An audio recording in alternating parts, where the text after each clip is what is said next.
Good morning everyone. हम लोग शुरू करने वाले हैं। आर प्रीवियस ईयर के क्वेश्चन सॉल्व कर रहे हैं जो कि घटना चक्र से हैं और जियोग्राफी के क्वेश्चंस हम सॉल्व कर रहे हैं।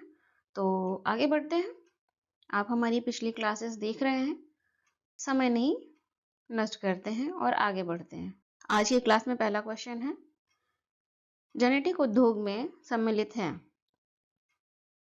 ऑप्शन ए कृषि, ऑप्शन बी मछली पकड़ना, ऑप्शन सी शिकार करना, ऑप्शन डी खनन।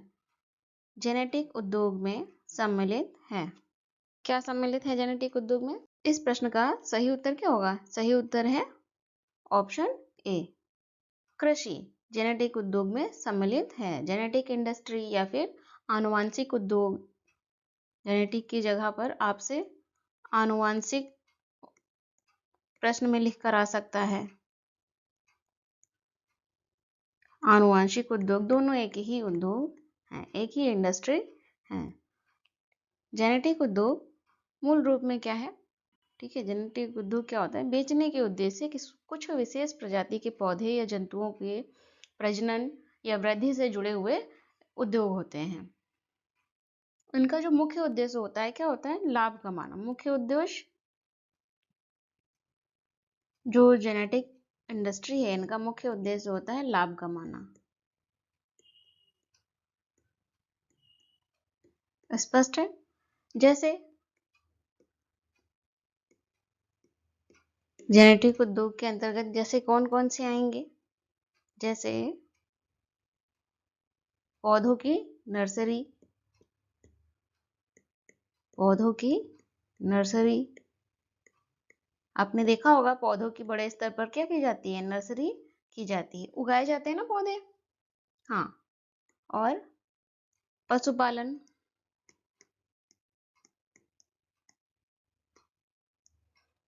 या फिर मुर्गी पालन।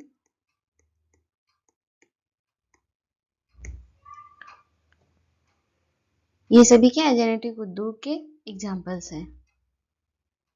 तो आप इन्हें ध्यान में रखेंगे। और इस प्रश्न का सही उत्तर क्या होगा? ऑप्शन ए इस प्रश्न का सही उत्तर है। नेक्स्ट क्वेश्चन की ओर बढ़ते हैं। नेक्स्ट क्वेश्चन क्या है? निम्न में से किसे दक्षिण गंगोत्री के नाम से जाना जाता है? प्रश्न से क्या लग रहा है कि हमसे किसी नदी के बारे में पूछा जा रहा होगा, लेकिन जब तक ऑप्शंस नहीं देखेंगे तब तक हम किसी निष्कर्ष पर नहीं पहुंचेंगे। चलिए ऑप्शंस देखते हैं। ऑप्शन क्या है? ऑप्शन 1 कावेरी नदी का उद्गम स्थल। दक्षिण गंगोत्री क्या है? कावेरी नदी का उद्गम स्थल है। ऑप्शन ए है। ऑप्शन बी, आप यहाँ ए कर लीजिए ताकि आपको असुविधा ना हो। A B C D. Option B क्या है? वह स्थान जहां से पेरियार उत्तर की तरफ बहती है। पेरियार क्या है? नदी है, ठीक है, उत्तर की तरफ बहती है। क्या वो स्थान दक्षिण गंगोत्री है? नहीं। नेक्स्ट ऑप्शन देखते हैं। थर्ड ऑप्शन क्या है? भारत का प्रथम अंटार्कटिका शोध केंद्र। क्या ये दक्षिण गंगोत्री है? अभी भी हम निष्कर्ष पर नहीं पहुंच सकते जब तक कि हम लास्ट ऑप्शन को ना देख लें। लास्ट क्या है? केरल में रॉकेट छोड़ने का केंद्र। क्या इसे दक्षिण गंगोत्री कहते हैं? नहीं। इस प्रश्न का सही उत्तर क्या है? दक्षिण गंगोत्री भारत का प्रथम अंटार्कटिका शोध केंद्र है। क्या है? शोध केंद्र है, जिसकी स्थापना कब हुई थी? दक्षिण गंगोत्री की स्थापना हुई थी 1983 में, 1983 में, 83-84 में हुई थी। ये दक्षिण गंगोत्री प्रथम स्थायी शोध केंद्र।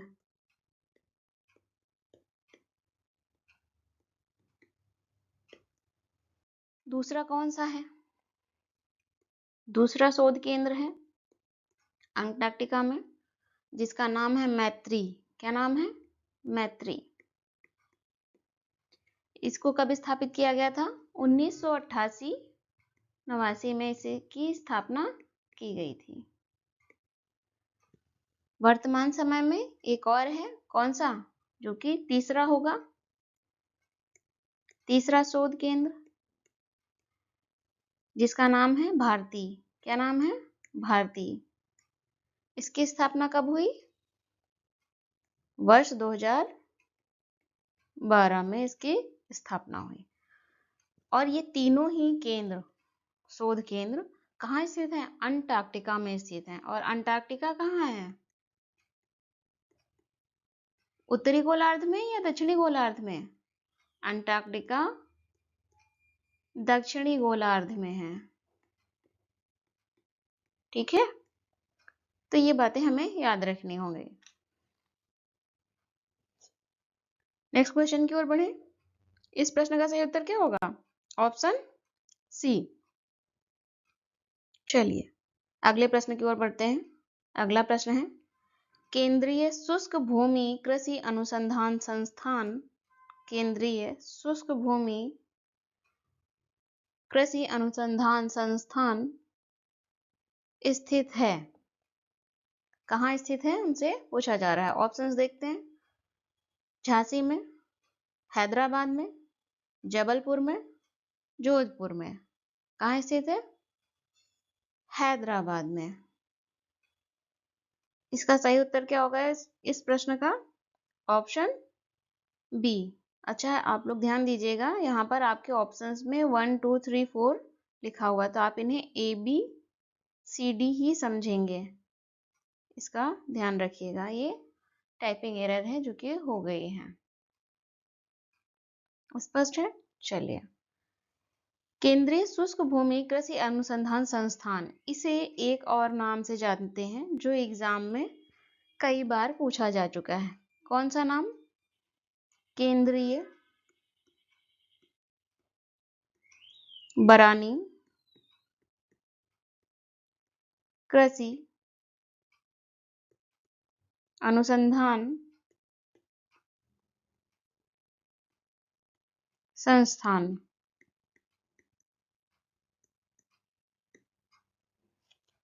ठीक है, central research institute for dry land agriculture. English में भी लिख लेते हैं ताकि याद रह जाए। सेंट्रल रिसर्च इंस्टीट्यूट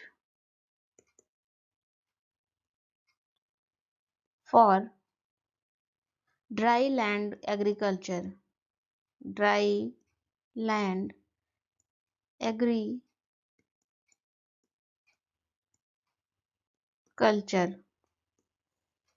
इसका शॉर्ट फॉर्म क्या होगा? CRIDA, ये इसका शॉर्ट फॉर्म है, क्रीडा। इसकी स्थापना कब हुई थी? वर्ष 1985 में। ठीक है, जितना स्पष्ट रहेंगे उतना अच्छा रहेगा। तो इस प्रश्न के माध्यम से हमने कई अतिरिक्त जानकारी प्राप्त की है। तो अब हम बढ़ते हैं अगले प्रश्न की ओर। चलिए अगले प्रश्न की ओर बढ़ते हैं।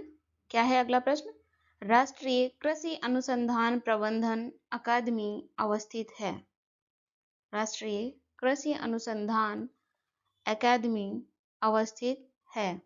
कहाँ है? ऑप्शंस देखते हैं। Option A Bengaluru, option B Hyderabad, option C Kolkata में, ऑप्शन डी नई दिल्ली में। कहाँ अवस्थित है? ये स्थित है हैदराबाद में। राष्ट्रीय कृषि अनुसंधान प्रबंधन अकादमी हैदराबाद में स्थित है। इसे इंग्लिश में क्या कहेंगे? National academy of agriculture research management, agriculture research management.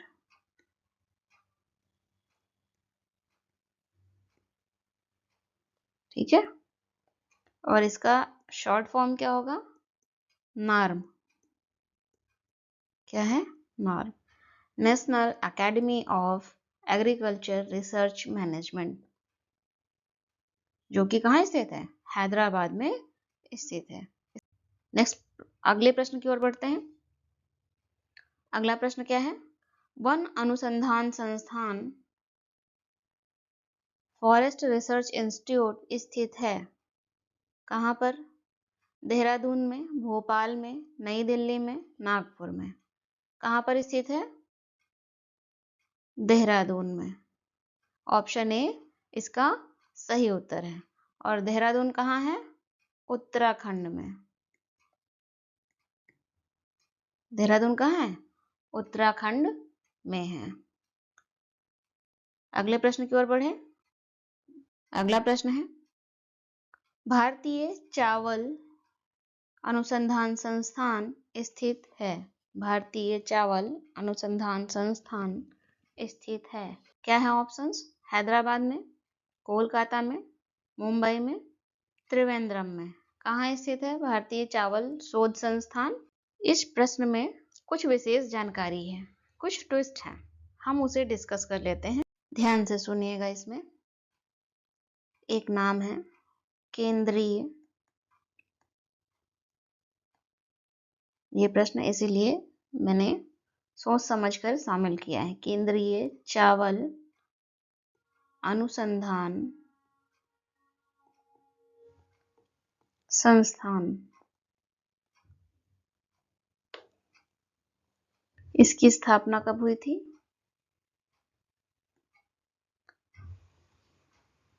23 अप्रैल 1946 को। सेंट्रल राइस रिसर्च इंस्टीट्यूट, क्या? केंद्रीय चावल अनुसंधान संस्थान जो है, इसे इंग्लिश में क्या कहेंगे? सेंट्रल राइस रिसर्च इंस्टीट्यूट, है ना? ये कहाँ था? भारत में ओडिशा के कटक में स्थित था। वर्तमान में इसे किसे? केंद्रीय चावल अनुसंधान संस्थान को इसे राष्ट्रीय चावल अनुसंधान संस्थान के नाम से जाना जाता है। इसे किस नाम से जानते हैं? राष्ट्रीय चावल अनुसंधान संस्थान के नाम से जानते हैं। स्पष्ट है? वर्तमान समय में भारतीय चावल अनुसंधान संस्थान, जो आपका प्रश्न है, इसे क्या कहेंगे इंग्लिश में? इंडियन इंस्टीट्यूट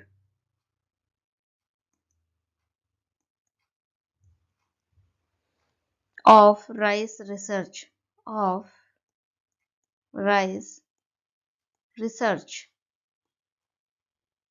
है ना? संक्षिप्त रूप क्या होगा? IIRR। ये कहाँ स्थित है? हैदराबाद में। हैदराबाद में। हैदराबाद कहाँ है? तेलंगाना राज्य में है। हैदराबाद तेलंगाना राज्य में। स्पष्ट है? अच्छा, मैंने आपको यहाँ पर राष्ट्रीय चावल अनुसंधान संस्थान,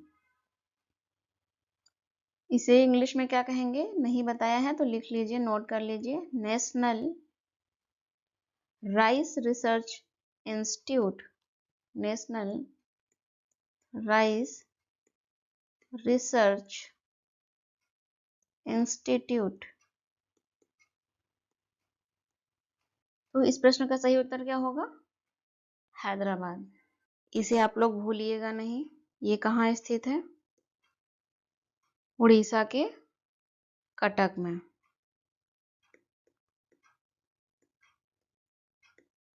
उड़ीसा के कटक में स्थित है। तो ये जो बदलाव हैं, इन्हें आपको याद रखना है। अगले प्रश्न की ओर बढ़ते हैं हम। क्या है अगला प्रश्न? भारतीय दलहन अनुसंधान संस्थान, भारतीय दलहन अनुसंधान संस्थान स्थित है, कहाँ है? नई दिल्ली में, बनारस में, कानपुर में, लखनऊ में? कहाँ पर स्थित है? कानपुर में स्थित है दलहन अनुसंधान संस्थान। Indian pulse research institute Kanpur में स्थित है। तो ऑप्शन क्या सही हो जाएगा? ऑप्शन सी इस प्रश्न का सही उत्तर है। अगले प्रश्न की ओर बढ़ते हैं। इंडियन ब्यूरो ऑफ माइंस का मुख्यालय अवस्थित है, स्थित है, कहाँ पर है? रांची में, अहमदाबाद में, नागपुर में, मैसूर में? इनमें से कहाँ पर स्थित है इंडियन ब्यूरो ऑफ माइंस का मुख्यालय? और इसका सही उत्तर क्या है? नागपुर में स्थित है। तो इस प्रश्न का सही उत्तर होगा उत्तर सी। मैं फिर से आपको याद दिला देती हूँ, ये option A B C D में है, तो आप इन्हें ए बी सी डी ही समझेंगे, ये टाइपिंग एरर है। अगले प्रश्न की ओर बढ़ते हैं। अगला प्रश्न क्या है? भारतीय हीरा संस्थान कहाँ स्थित है? कौन सा संस्थान है? भारतीय हीरा संस्थान कहाँ स्थित है? नई दिल्ली में, सूरत में, मुंबई में, जयपुर में? और इसका सही उत्तर क्या है? उत्तर बी, सूरत में। हीरा संस्थान कहाँ स्थित है? सूरत में। आपने सुना होगा सूरत किसके लिए प्रसिद्ध है? डायमंड कटिंग के लिए।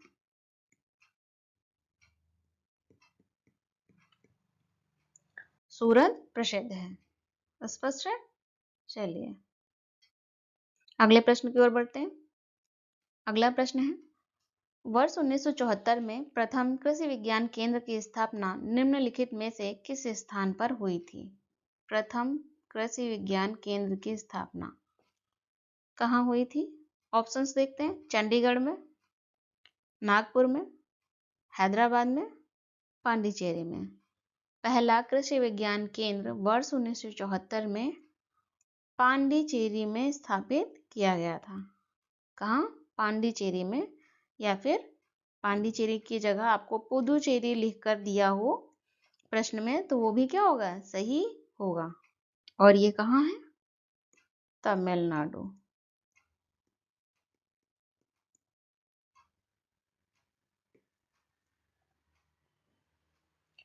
तो इस प्रश्न का सही उत्तर क्या होगा? Option D. नेक्स्ट प्रश्न की ओर बढ़ते हैं। अगले प्रश्न की ओर बढ़ते हैं।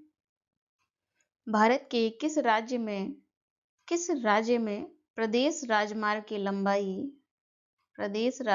लंबाई सर्वाधिक है? उत्तर प्रदेश, बिहार, मध्य प्रदेश और महाराष्ट्र? किसकी है? Option D. प्रदेश राजमार्ग की लंबाई भी सर्वाधिक किसकी है? महाराष्ट्र की है। इस प्रश्न का सही उत्तर है ऑप्शन डी। अगले प्रश्न की ओर बढ़ते हैं। अगला प्रश्न क्या है? भारत के रेल मंत्रालय की बुलेट ट्रेन चलाने की योजना है। ऑप्शंस है Mumbai Ahmedabad, option B Mumbai Hyderabad, option C Mumbai से नई दिल्ली, ऑप्शन डी मुंबई से पुणे। कहाँ चलाएंगे बुलेट ट्रेन? बुलेट ट्रेन चलेगी मुंबई से अहमदाबाद के बीच में। स्पष्ट है? इसका सही उत्तर क्या हो जाएगा? ऑप्शन ए इस प्रश्न का सही उत्तर है। अगले प्रश्न की ओर बढ़ते हैं। बुलेट ट्रेन जापान की मदद से बनाया जा रहा है ना बुलेट ट्रेन को। अगला प्रश्न है, दो राष्ट्रीय राजमार्ग नेशनल हाईवे कन्याकुमारी श्रीनगर राजमार्ग, ये आप भारत जानते हैं, ये किसका मानचित्र है? मैप है भारत का। यहाँ क्या है? श्रीनगर, ठीक है, और यहाँ कन्याकुमारी।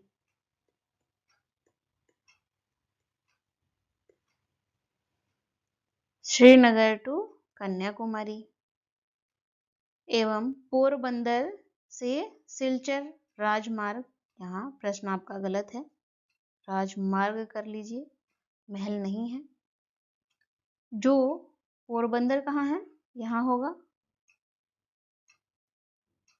हाँ, पोरबंदर, गांधी जी का जन्म, याद आया। और पूर्वी भाग में क्या होगा? सिलचर होगा। ये मैपिंग अभी स्पष्ट नहीं है, राजमार्गों को बताने के लिए मैं आपको रॉ बता रही हूँ, रॉ फॉर्म में, ठीक है।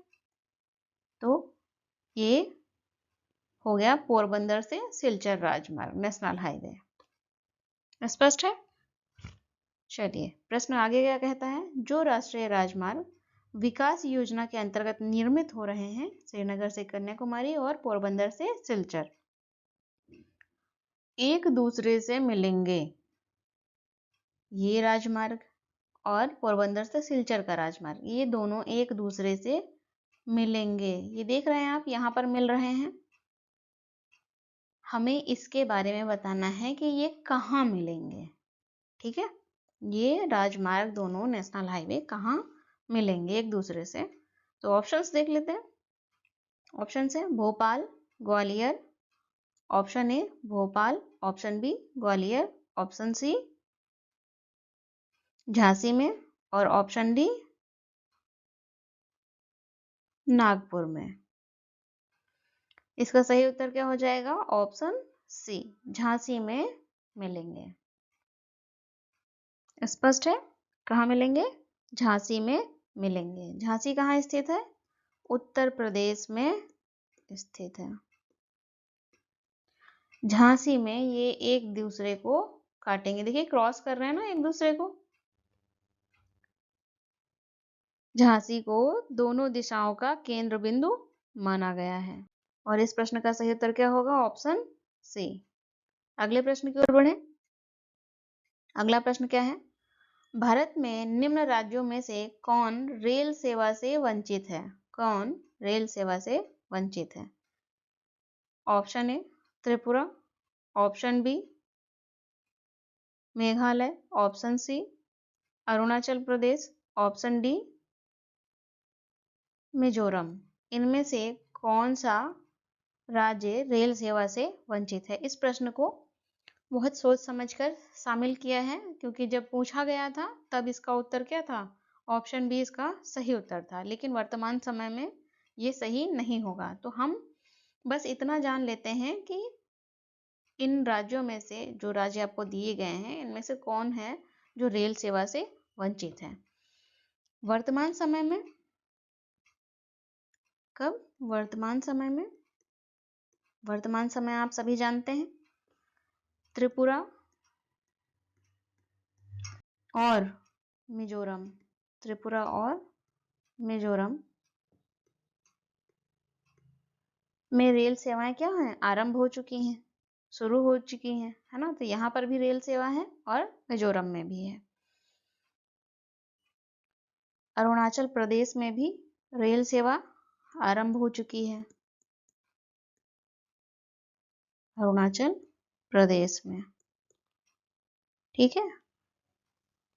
इसके साथ ही मेघालय,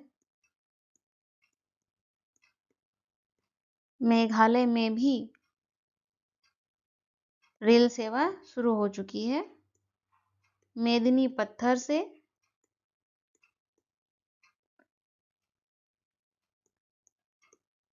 गुवाहाटी तक। गुवाहाटी कहाँ है? असम। गुवाहाटी तक, ठीक है। तो जो ऑप्शन आपको दिए गए यहाँ पर रेल सेवा क्या है? शुरू हो चुकी है। मेघालय में कभी शुरू हुई? 2014 में, वर्ष 2014 में। अरुणाचल प्रदेश में 2013 में। आपको ईयर नहीं याद रखना है, बस आपकी जानकारी के लिए बता रही हूँ कि यहाँ पर रेल सेवा शुरू हो चुकी है। तो जितने भी ऑप्शंस आपको दिए गए हैं वो क्या हैं? सभी जगह तो शुरू हो चुकी है। तो ये प्रश्न ही अपने आप में गलत हो जाएगा, लेकिन ये जानकारी आपको देनी थी, इस वजह से मैंने इस प्रश्न को शामिल किया इस क्लास में। तो इस प्रकार जो है सिक्किम को छोड़कर, किसको? सिक्किम को छोड़कर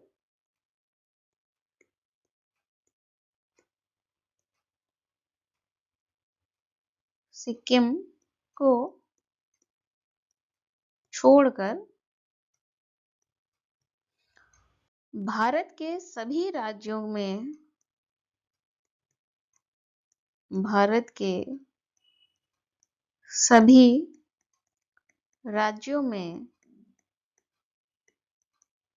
रेलवे के नेटवर्क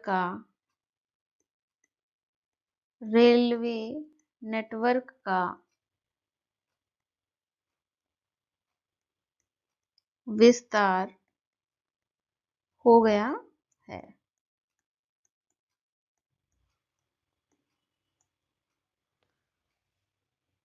ठीक है, स्पष्ट है?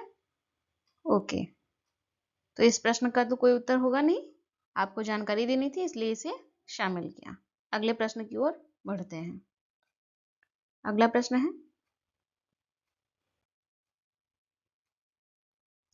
निम्नलिखित में से कौन एक आंध्र प्रदेश का बंदरगाह नगर है? ऑप्शंस क्या हैं? Kakinada, option B Nellore, option C Ongole, option D Vizianagaram. इसका सही उत्तर क्या होगा? आंध्र प्रदेश का बंदरगाह नगर कौन सा है? काकीनाडा। ये आंध्र प्रदेश का बंदरगाह है। अगले प्रश्न की ओर बढ़े। अगला प्रश्न क्या है? निम्न में से कौन सा तट कोच्चि बंदरगाह से संबंधित है? कौन सा तट किससे संबंधित है? कोच्चि बंदरगाह से संबंधित है। मालाबार तट, कोंकण तट, कोरोमंडल तट और उत्तरी सरकार तट।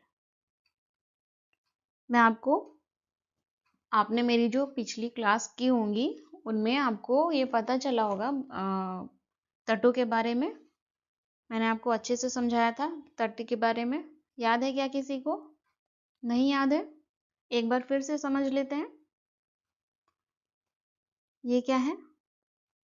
भारत का मैप है ना? इस तरफ क्या है? इस तरफ है बंगाल की खाड़ी, बे ऑफ बंगाल, बंगाल की खाड़ी। और इस तरफ क्या है? अरब सागर। ठीक है। केरल कहाँ पर है? ये हिस्सा केरल है। कोच्चि कहाँ है? केरल में है। तो ठीक है, हम समझ गए कोच्चि कहाँ पर है। तो अब हमें तट पता करने हैं किस तरफ है। बंगाल की खाड़ी वाला जो तट है, देख रहे हैं आप, भारत का पूर्वी तट। ये जो पूर्वी तट है, पूर्वी तट का उत्तरी भाग, ये क्या है? उत्तरी सरकार तट है। उत्तरी सरकार तट से के नाम से जानते हैं हम इसे। और पूर्वी घाट का दक्षिणी भाग कोरोमंडल तट कहलाता है।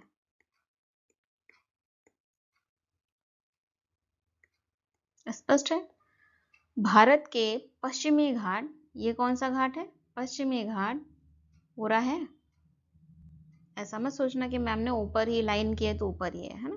भारत का पश्चिमी घाट का ये जो उत्तरी भाग है, ये क्या है? कोंकण तट है। किस नाम से जानते हैं इसे? कोंकण तट के नाम से जानते हैं। और पश्चिमी घाट का ये दक्षिणी भाग क्या कहलाता है? मालाबार तट के नाम से जानते हैं हम इसे। तो अब आप बता सकते हैं कि कोच्चि बंदरगाह किस तट से जुड़ा हुआ है? बहुत सही, मालाबार तट से जुड़ा हुआ है। तो इस प्रश्न का सही उत्तर क्या होगा? Option A. अगले प्रश्न की ओर बढ़े। अगला प्रश्न क्या है?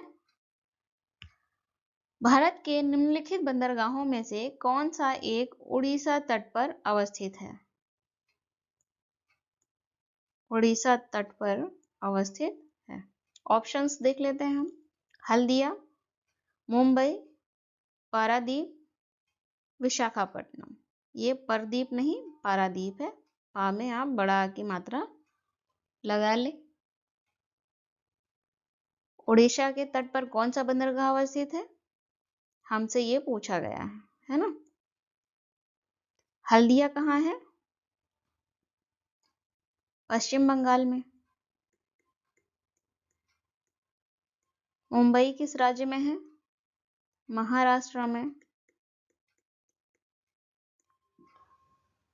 और पारादीप उड़ीसा। स्पष्ट है। और विशाखापट्टनम तो आप जानते ही हैं। ठीक है, तो हमारा उत्तर क्या हो गया? ऑप्शन सी इस प्रश्न का सही उत्तर है। अगले प्रश्न की ओर बढ़े। अगला प्रश्न क्या है? वर्तमान समय में जो मुंबई बंदरगाह है, बॉम्बे पोर्ट है, के दबाव को कम करने के लिए कौन सा पत्तन या कौन से पोर्ट का निर्माण किया गया? ऑप्शंस क्या हैं? एन्नोर, हल्दिया, पारादीप और नवाशोवा। पहले तो हल्दिया जो कि पश्चिम बंगाल में है, और पश्चिम बंगाल का अर्थ क्या हो जाएगा? वो पूर्वी तट पर है। ये पूर्वी तट पर है। पारादीप ये भी पूर्वी तट पर है। तो ये लोग क्या हो जाएंगे? कैंसिल। क्योंकि मुंबई पोर्ट किस तट पर है? पश्चिमी तट पर है, भारत के पश्चिमी तट पर है। स्पष्ट है? ध्यान नहीं आ रहा? कोई बात नहीं, मैं मैप बना देती हूँ ताकि आपको याद आ जाए। यहाँ है बॉम्बे, ठीक है, ये क्या है? बॉम्बे है, और ये है पश्चिमी घाट। तो ये पश्चिमी तट हुआ, और ये पूर्वी तट। अभी लास्ट क्वेश्चन में हमने जाना था ये पूर्वी तट है। तो जो पूर्वी तट पर स्थित है वो तो सही नहीं हो सकते। ठीक है, अब दो बचते हैं हमारे पास, और एक है एन्नोर। एन्नोर पोर्ट कहाँ है? ये भी तमिलनाडु में है। कहाँ पर है? तमिलनाडु में। और तमिलनाडु भी किस जगह पर है? किस तट पर है? पूर्वी तट पे आएगा, है ना। तो अब कौन सा पोर्ट बचा? नावासोवा। तो एक ऑप्शन बचने से भी हम लगा सकते हैं कि कौन सा सही हो सकता है। तो ये हमारा सही उत्तर हो। सही उत्तर क्या है? नावाशोवा पोर्ट का विकास किया गया, निर्माण किया गया मुंबई के बंदरगाह का भार कम करने के लिए, काम कम करने के लिए। अगले प्रश्न की ओर बढ़ते हैं। अगला प्रश्न क्या है? गंगा नदी के निम्नलिखित में से किस भाग को राष्ट्रीय जलमार्ग घोषित किया गया है? राष्ट्रीय जलमार्ग घोषित किया गया है। हरिद्वार से कानपुर तक के भाग को राष्ट्रीय जलमार्ग घोषित किया गया है। ऑप्शन बी, कानपुर से प्रयागराज तक के भाग को राष्ट्रीय जलमार्ग घोषित किया गया। ऑप्शन सी, नरोरा से पटना तक के जलमार्ग को घोषित किया गया। ऑप्शन डी, प्रयागराज से हल्दिया तक के जलमार्ग को राष्ट्रीय जलमार्ग घोषित किया गया है। इस प्रश्न का सही उत्तर क्या है? प्रयागराज से हल्दिया तक के जलमार्ग को राष्ट्रीय जलमार्ग घोषित किया गया है। राष्ट्रीय जलमार्ग 1। ये क्या है? राष्ट्रीय जलमार्ग 1 घोषित किया गया है। इसकी लंबाई क्या है? इस जलमार्ग की 1620 किलोमीटर इसकी लंबाई है। यह देश का सबसे लंबा आंतरिक जलमार्ग है। क्या है? आंतरिक जलमार्ग है। स्पष्ट हो गया? अगले प्रश्न की ओर बढ़ें। इस प्रश्न का सही उत्तर क्या है? Option D. अगला प्रश्न है, कोंकण रेलवे जोड़ता है। कोंकण रेलवे जोड़ता है। आपने अभी कुछ क्वेश्चंस पहले कोंकण के बारे में जाना था। कोंकण तट से जुड़ा हुआ ही होगा कोंकण रेलवे, इतना याद है? चलिए, इतना काफी है इस प्रश्न को हल करने के लिए। ऑप्शंस देखते हैं। मुंबई से मनमाड को। ऑप्शन बी, रोहा से मंगलौर को। ऑप्शन सी, मंगलौर से कोच्चि को। ऑप्शन डी, मुंबई से पुणे को। देखते हैं कोंकण रेलवे किसे जोड़ता है। ये क्या है? एक बार फिर से हम भारत के मानचित्र को बना रहे हैं। रोहा स्टेशन से प्रारंभ होकर गोवा के मडगांव से, यहाँ कहाँ, यहाँ रोहा होगा, हमें तो रोहा से मंगलौर, ठीक है। मंगलौर कहाँ है? कर्नाटक में है मंगलौर। रोहा से मंगलौर को जोड़ता है, गोवा से होते हुए जाता है और मंगलौर को कनेक्ट करता है। तो रोहा से मंगलौर जोड़ता है और ये क्या हो जाता है? कोंकण रेलवे कहलाता है। मैं फिर कह रही हूँ, ये एक रॉ मैप है, आपको समझाने के लिए ही केवल ड्रॉ किया जा रहा है। स्पष्ट है? तो इस प्रश्न का सही उत्तर क्या होगा? ऑप्शन बी इस प्रश्न का सही उत्तर है। अगले प्रश्न की ओर बढ़े। अगला क्या है? राजा सांसी अंतरराष्ट्रीय हवाई अड्डा कहाँ है? राजा सांसी अंतरराष्ट्रीय हवाई अड्डा कहाँ है? ऑप्शंस देख लेते हैं। हैदराबाद में, नागपुर में, अमृतसर में और चेन्नई में। Option A Hyderabad, option B Nagpur, option C Amritsar, option D Chennai. इस प्रश्न का सही उत्तर क्या है? ऑप्शन सी अमृतसर में है। इसे अन्य नाम से जानते हैं? इसका कोई अन्य नाम है इस अंतरराष्ट्रीय हवाई अड्डे का? हाँ, क्या नाम है? श्री गुरु रामदास जी अंतरराष्ट्रीय हवाई अड्डा। अंतरराष्ट्रीय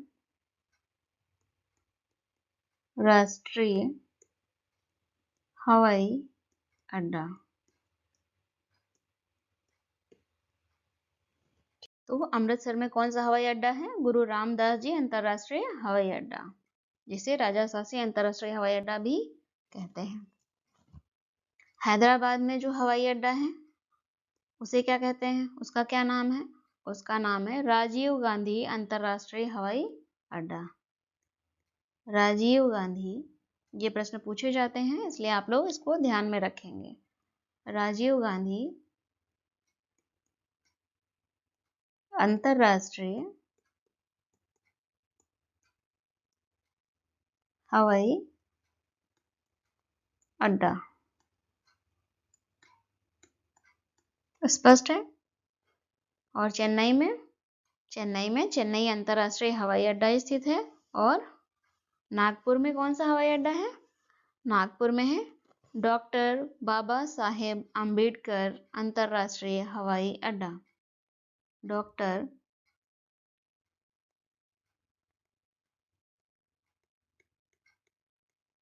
बाबा साहेब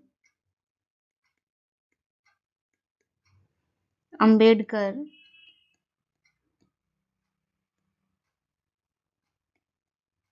अंतरराष्ट्रीय हवाई अड्डा। तो इस प्रश्न के माध्यम से आपने कई अंतरराष्ट्रीय हवाई अड्डों के नाम जाने हैं जो कि प्रश्न आपसे पूछे जाते हैं, एग्जाम्स में आपके आते हैं, तो आप इनका नाम याद रखेंगे, ठीक है। और इस प्रश्न का सही उत्तर क्या है? ऑप्शन सी इस प्रश्न का सही उत्तर है। अगले प्रश्न की ओर बढ़ते हैं। भारत में निम्नलिखित नगरों में से किस गुलाबी नगरी किसे गुलाबी नगरी कहते हैं? Option A Mysore, option B Jaipur, option C Chandigarh और ऑप्शन डी श्रीनगर। ये प्रश्न तो बहुत ज़्यादा चर्चा में रहता है और आप लोगों को तो बहुत अच्छे से मालूम ही होगा कि पिंक सिटी किसे कहते हैं। अभी याद आ गया? पिंक सिटी किसे कहते हैं? पिंक सिटी कहते हैं जयपुर को। तो इस प्रश्न का सही उत्तर है ऑप्शन बी। अगले प्रश्न की ओर बढ़े। भारतीय पर्यटन मंत्रालय ने भारत में पर्यटन को प्रोत्साहित करने हेतु जिस अवधारणा को, यहाँ पर जी नहीं जिस होगा, प्रश्न में कुछ टाइपिंग एरर हो जाती है तो आप उसे सही कर लें। जिस अवधारणा को लोकप्रिय करने का उपयोग किया है वह है, कौन सी अवधारणा है? ईश्वर का देश, पूर्व का मोती, ऑप्शन सी सुंदर भारत, या फिर ऑप्शन डी अतुल्य भारत। किस अवधारणा को भारतीय पर्यटन मंत्रालय ने अपनाया है भारत के पर्यटन को प्रोत्साहित करने के लिए? तो उत्तर है अतुल्य भारत। अतुल्य भारत की अवधारणा को अपनाया है। इस प्रश्न का सही उत्तर क्या होगा? Option D. अगले प्रश्न की ओर बढ़ें। अगला प्रश्न है, कुरियर सेवा से प्रतिस्पर्धा के लिए, कुरियर सेवा से प्रतिस्पर्धा के लिए भारतीय डाक ने द्रुत डाक सेवा कब आरंभ की? कब आरंभ की? ऑप्शंस है 1988, option B 1987, option C 1989, option D 1986। ये चार ऑप्शन हमें दिए गए हैं और इसका सही उत्तर क्या होगा? ऑप्शन डी 1986 में भारतीय डाक विभाग द्वारा स्पीड पोस्ट, द्रुत डाक सेवा, इसके हिंदी में समझने में यदि आपको कठिनाई हो रही हो तो हम स्पीड पोस्ट बहुत करते हैं, अभी कम हो गया है, लेकिन यदि आप अपने पिता, चाचा, मामा इनसे पूछेंगे तो आपको ज्ञात हो जाएगा कि पहले स्पीड पोस्ट बहुत करते थे। किसका? पत्र का, ताकि वो जल्दी पहुंच जाए। और इसकी शुरुआत कब हुई थी? वर्ष 1986 में हुई थी। इस प्रश्न का सही उत्तर है ऑप्शन डी। अगले प्रश्न की ओर बढ़ते हैं। अगला प्रश्न है, टिड्डियां भारत में प्रवेश करती हैं, कहां से करती हैं? हमें ये बताना है। ऑप्शन ए बांग्लादेश से, ऑप्शन बी नेपाल से, ऑप्शन सी पाकिस्तान से, ऑप्शन डी श्रीलंका से। कहां से प्रवेश करती हैं टिड्डियां? टिड्डियां क्या हैं? भारत में फसलों को बड़े स्तर पर नुकसान पहुंचाती हैं। जो फसल होती है उसे समाप्त कर देती हैं खाकर। जब फसल खा ली जाएगी टिड्डियों के द्वारा तो उसमें कुछ बचेगा ही नहीं। इस तरह से वो बड़े स्तर पर नुकसान करती हैं। और ये टिड्डियां कहाँ से प्रवेश करती हैं? पाकिस्तान से प्रवेश करती हैं भारत में। भारत में पाकिस्तान से प्रवेश करती हैं। अगले प्रश्न की ओर बढ़ें। आप लोगों ने सुना होगा टिड्डियों का आतंक बढ़ा। जैसे अभी हाल ही में केरल में ये घटना घटी है कि केरल में टिड्डियों ने फसल को बड़े स्तर पर नुकसान पहुंचाया। तो ऐसी चीजें आप ध्यान रखा करिए, न्यूज में आती रहती हैं। अगले प्रश्न की ओर बढ़ें। जबलपुर किस नदी के तट पर अवस्थित है? जबलपुर किस नदी के तट पर अवस्थित है? जबलपुर एक शहर है। ऑप्शन है Narmada, option B Chambal, option C Kaveri, option D Godavari. तो जबलपुर किस नदी पर अवस्थित है? जबलपुर अवस्थित है नर्मदा नदी के तट पर जबलपुर स्थित है। तो इस प्रश्न का उत्तर होगा option A. Okay, thank you. फिर मिलते हैं आपसे